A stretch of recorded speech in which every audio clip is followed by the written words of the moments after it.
A macro-região sofreu bastante com as chuvas durante toda a semana. O tempo instável causou prejuízos em diversas cidades. Em Ribeirão, houve recorde nacional de chuva, com índice acima da média do mês. Vários pontos do município ficaram intransitáveis. Fato semelhante a outras cidades importantes. Em São Carlos e Araraquara, o dia a dia da população foi afetado. E mais uma vez o sinal de alerta foi aceso no tocante à infraestrutura dos municípios. A população cobra mais investimentos. Eu chamei ela porque já estava cheio de água a área, eu peguei os panos, pus ali e não entrou água. Quando foi hoje que eu levantei, tinha água até quase indo para o quarto. A casa da gente que nós que sofre aqui do tempo. De lá de cima sofre tudo que desce aqui para baixo. Quando chove aqui, o que acontece? Inunda tudo, as lâmpadas começam a chover, água por a lâmpada, parece que vai dar um curto-circuito. Nós está tudo aqui perturbado. Agregando valor às comunidades e integrando ao vivo a macro-região, formando opinião. Em Ribeirão Preto está o engenheiro civil José Francisco de Carvalho Ramos. Em São Carlos, o secretário de Serviços Públicos Mariel Olmo. Em Araraquara, o engenheiro civil José Antônio Pião. Em Sertãozinho, o secretário de Obras e Serviços Públicos Alberto Domingues Cánovas. E em Franca, o secretário de Serviços e Meio Ambiente Adriano Tosta. Começar por Ribeirão Preto, conversando com o José Francisco, que é engenheiro civil. A gente olhando depois do que sobrou das enchentes todas na cidade, a gente fica se perguntando, faltou o que de novo para não ter os problemas enfrentados? Boa tarde a você. Boa tarde. Basicamente, quando a Defesa Civil aparece muito em evidência, é óbvio que faltou antes o planejamento de uma forma macro, ou seja, ações que eventualmente são de pouca expressão, que dão muito mais resultados, mas não dá muito score político, né? Então, a prevenção, a questão da manutenção, eu tenho visto essas ocorrências aqui de situações que se repetem sistematicamente há muitos anos. Eu vou até lembrar um detalhe que em 1981 eu tinha um professor de economia, um professor Vicente Golfeto, que ele dizia uma frase bem simples: a sociedade que não faz o planejamento, não tem educação, ela é fadada a viver no caos. E nós estamos nesse caos continuado. Ver problemas de árvores e de falta de proteção de manancial, a invasão desordenada, lixo jogado nos córregos. É uma sucessão de fatos que tende só a piorar. Ou seja, você tem uma sequência de problemas e não se vê efetivamente uma coisa sendo planejada, discutida. Discutir sem vaidades, né? A gente tem que ser prático, preservar a natureza, preservar a cidade de um todo, mas precisa ser prático, deixar um pouco essa situação apenas e tão somente de vamos fazer, será implantado, tudo uma coisa que eu, sinceramente, não vejo como coisa a médio e longo prazo, uma medida que possa resolver. Muito obrigado. Daqui a pouco eu vou refrescar a memória do professor Vicente Golfeto aqui para saber se ele falou a mesma frase que você está dizendo aí. Falou mesmo. Então tá bom. Eu vou refrescar a memória dele aqui, que é importante. Vou agora até São Carlos. Mariel Olmo, secretário de Serviços Públicos. Para a gente entender por que o muro do cemitério desabou e tem problemas, inclusive, naquela avenida, Avenida São Carlos, para o pedestre. O que aconteceu? Foi chuva demais ou era uma crise mais ou menos esperada? Boa tarde a todos. Os dados da Defesa Civil demonstram que nos últimos 10 anos o período de chuva dentro do mês de outubro foi aproximadamente de 138 milímetros. Dentro desse mês, nós tivemos já as chuvas aproximadamente aqui 304 milímetros, aquilo que excedeu aí toda a expectativa da Prefeitura. Foram tomadas as medidas já emergenciais para que a gente possa estar atendendo aí todas as demandas dentro dessas catástrofes que tivemos dentro das enchentes da cidade de São Carlos. Está faltando investimento para arrumar a situação ou está faltando dinheiro? Não está faltando investimento, são alguns trabalhos que necessitam, os projetos que estão sendo feitos, planejados para a Prefeitura, poder adquirir recursos do governo do estado e do governo federal em relação às enchentes, que são projetos de engenharia de macro e micro drenagem em toda a cidade de São Carlos. É no centro de São Carlos que o problema se avolume, é isso? O centro de São Carlos, nós temos aí o córrego, ele é canalizado, onde as águas da chuva elas acabam desembocando aí nesse córrego, né? Onde ocorrem as enchentes, demais localidades da cidade também são afetadas devido realmente ao excesso de chuva, de acordo com as estimativas da Defesa Civil. Eu vou agora até Araraquara, José Antônio, engenheiro civil. Para a gente entender, em Araraquara, está chovendo demais, toda a macro-região padece do excesso de chuvas, mas o que poderia estar faltando em Araraquara para evitar alguns pontos de alagamento? Boa tarde a você. Boa tarde a todos. Em Araraquara, nós temos basicamente 2 pontos de alagamentos aqui, que na realidade é uma continuação do que se chama aqui via expressa. Parte da via expressa é canalizada. Essa, para se mexer, fica um custo extremamente elevado e não é viável. Tem uma outra parte da via expressa que a canalização é aberta, né? Então aí acho que daria até para a prefeitura fazer algum tipo de investimento. Mas o que vai ser necessário realmente, você tem 3 possibilidades de contenção de chuvas. Uma é através de sumidouro, me parece que Araraquara não gosta muito. Eu vejo uma vantagem no sumidouro e eu faço sumidouro nas minhas obras, porque isso ajuda a renovar o lençol freático. Primeiro você joga uma quantidade grande de água, né, e essa água não vai então para a calçada. O segundo que Araraquara tem adotado é a cisterna, que é um reaproveitamento da água. Só que tem um problema, dá uma chuva, a cisterna fica cheia. Vem uma outra chuva, não tem como armazenar mais essa água. Então, a conclusão é que a água vai para a rua. E uma terceira possibilidade para locais maiores é desacelerar a saída de água para a rua.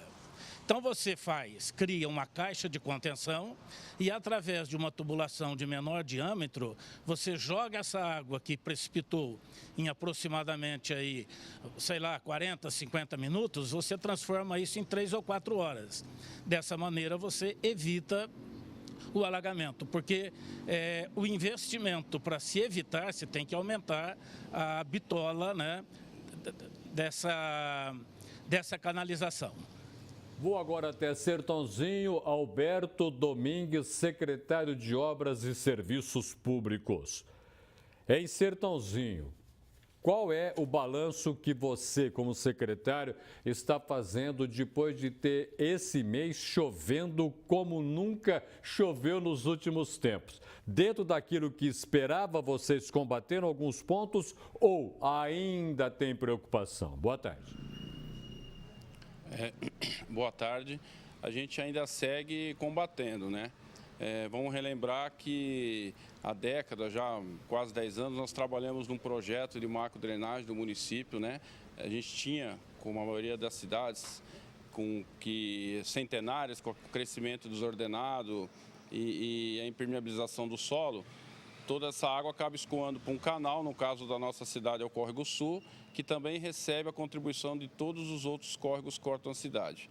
Então nós fizemos um projeto de macro-drenagem, fomos ao governo federal, conseguimos recursos na ordem de quase 85 milhões para fazer as obras do Córrego Sul.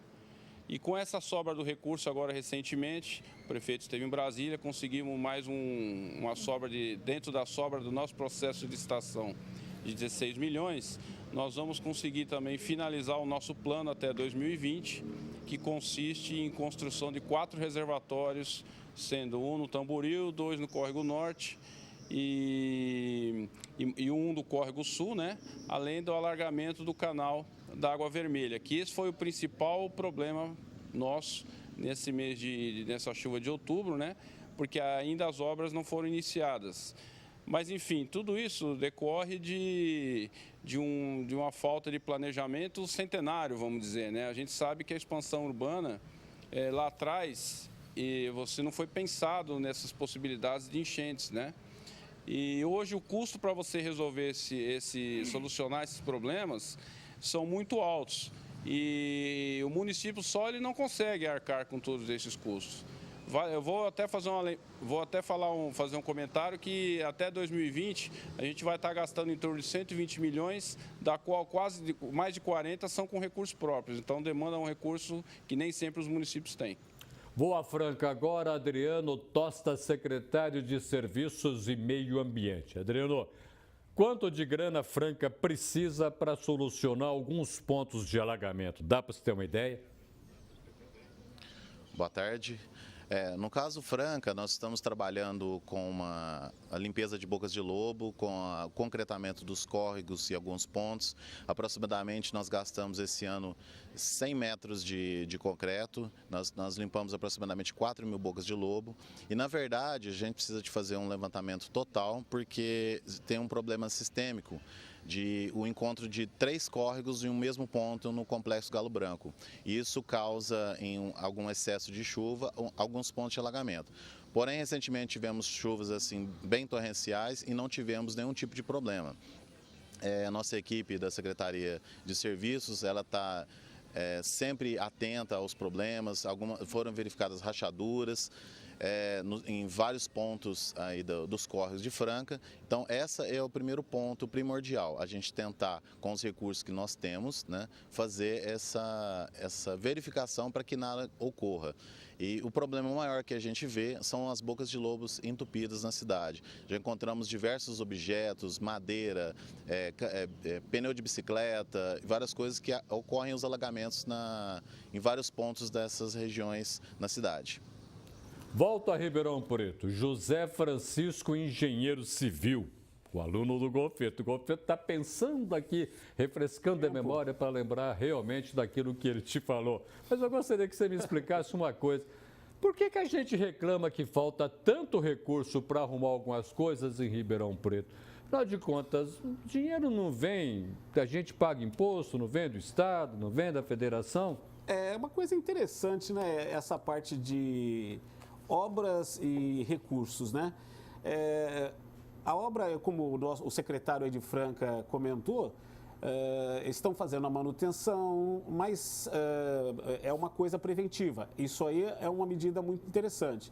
E aí, ao mesmo tempo, tem um outro comentário que é a parte de entupimento de bocas de lobo, que é a falta de educação da população. Mas no que diz respeito a recurso tem. O problema é saber utilizar adequadamente, com obras com custo adequado, sem gorduras e apêndices adicionais, né? Porque o grande problema de uma obra emergencial é que o problema está na mídia, está dentro da mídia, a população cobrando, e aí surge uma situação favorável a certos desvios, né? Ou seja, no português, claro, obras superfaturadas para outros fins. Já a obra de manutenção, de prevenção, ela tem que ser uma coisa bem organizada, tudo. Então, e também não dá muito aspecto de a parte eleitoreira. Recurso, eu tenho absolutamente certeza que tem e tem fontes de uma maneira geral. O problema é saber utilizar, ou seja, com 4 dá para fazer 4, mas aí pede-se 8 para fazer 2. Então, isso que é o grande problema. Vou a São Carlos agora falar com o Mariel Olmo, que é o secretário de Serviços Públicos. Como secretário, o senhor ouve a população para saber o que ela quer para evitar enchente?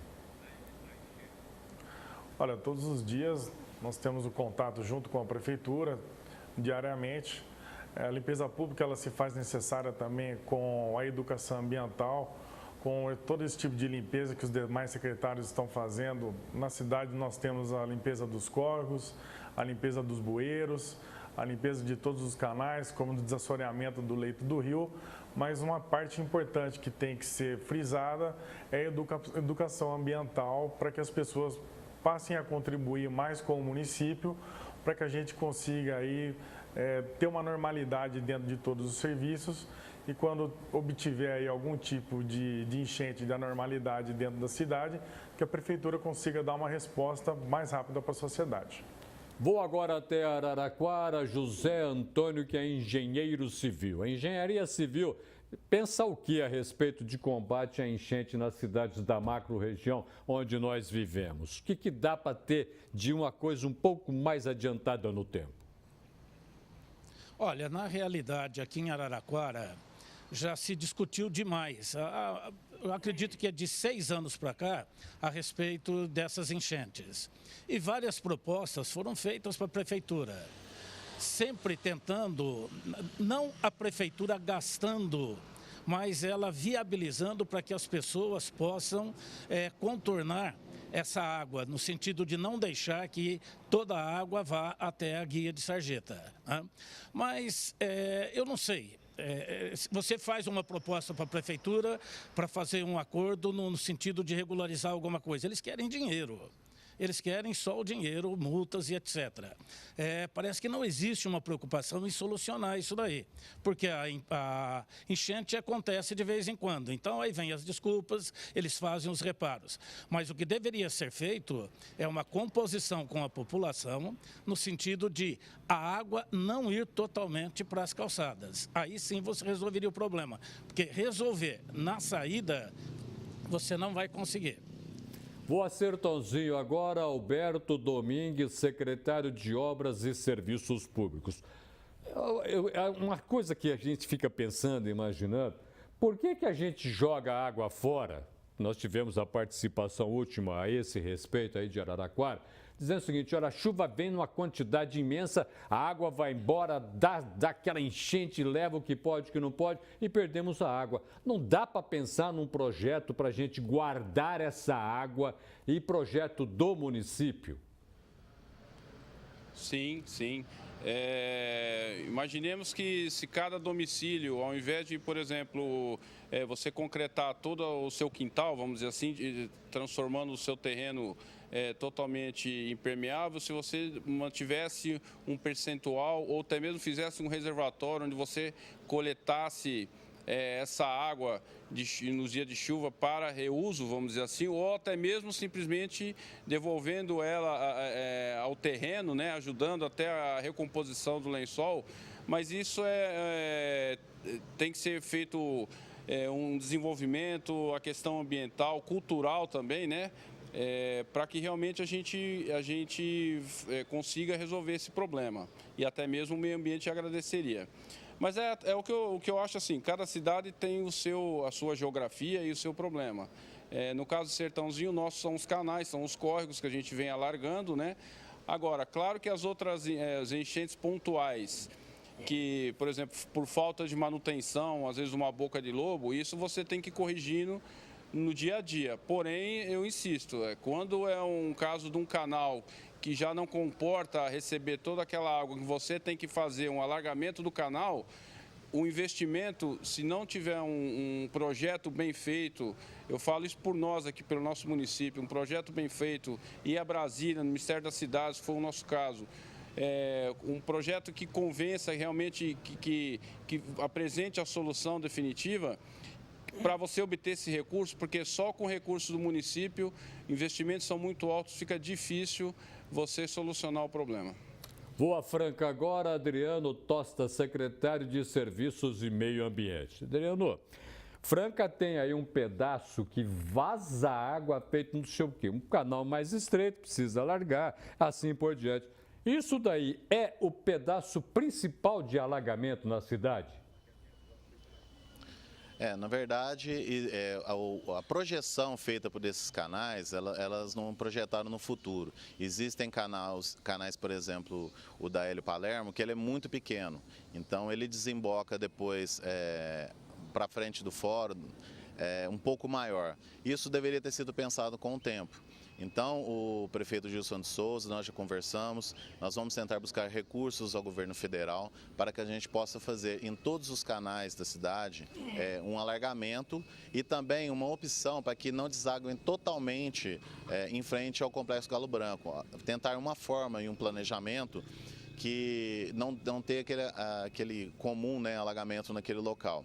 Então, isso é um projeto que nós estamos estudando, já passamos para o planejamento e será uma forma de tentar minimizar esse projeto que foi feito antigamente, há mais de 100 anos atrás, que não se pensaram na modernidade. Então, a gente trabalha, como o amigo de Ribeirão Preto falou, a gente trabalha com essa prevenção, que é a única forma importante nesse momento de evitar esses alagamentos e se evitar também essas enchentes em pontos primordiais da cidade. Dessa forma, vamos manter ainda durante esse período, mesmo com as chuvas, esse trabalho de limpeza de boca de lobo, de concretamento do fundo dos córregos, nas bases laterais e também dessa limpeza, na limpeza nas laterais dos córregos, que são feitas também diariamente, para que não ocorra nenhum tipo de problema nessas chuvas que provavelmente estão para chegar agora em novembro.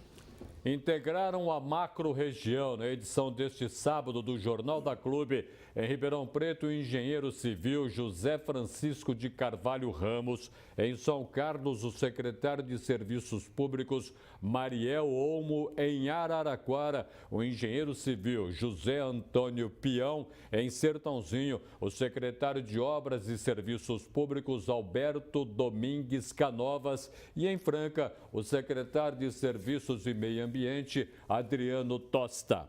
O Gofeto, deu um tempão para você refrescar a memória e pensar se você não se esqueceu e se lembrou claramente do José Francisco de Carvalho Ramos. Claro que me lembrei dele. Bom aluno? Bom aluno de engenharia, que eram aulas no período da tarde, às vezes. Perfeito. Calor, né? Não aulas acaloradas, mas o calor do meio ambiente. Eu quero cumprimentá-lo porque a observação é correta, que eu aproveito para pegar uma carona na observação e dizer o seguinte: a vida sempre abre caminho, encontrando a realidade necessária, se a gente aprender a sair do caminho da frente e do caminho dela. Precisa de inteligência. É claro, exatamente, inteligência. Então nós temos que começar, como eu diria, no começo. E começar no começo significa o quê?